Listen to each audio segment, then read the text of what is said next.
Hello' everyone, বহুদিনৰ মূৰত যিহেতু ঘৰত আহিছোঁ সেইকাৰণে মোৰ ফেভৰেট সৰু মাছ আনিছিলে আৰু পাপা আৰু মই পূৰা লেকচাৰ মাৰি মাৰি মাছ বাছি আছোঁ আৰু মাছৰ পেটু খায়ো মই ভাল পাওঁ। সেইকাৰণে বাতি এটাত এনেকৈ পেটুখিনি এক্সট্ৰাকৈ ৰাখিছোঁ আৰু এইফালে এইটো কলডিল আনি থৈ দিছে, কলডিল ভাজি খাম। আৰু এয়া হ'ল ঘৰৰ আদা, যিহেতু আদা দিয়া মাছ খাম সেইকাৰণে খুন্দনাত আদাখিনি এনেদৰে পিচি আছোঁ। আৰু এইফালে আমাৰ মায়ে সৰু কেৰাহী এটাত পানী লৈ তাত আদা, নহৰু, মছলা, নিমখ আৰু হালধি দি এনেকৈ মাছখিনি দি দিছে।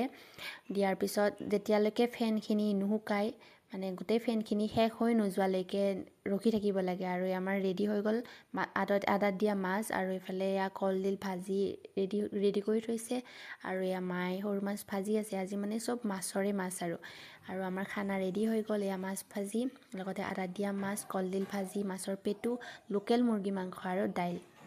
কেনেকুৱা লাগিছে জনাব আপোনালোকে।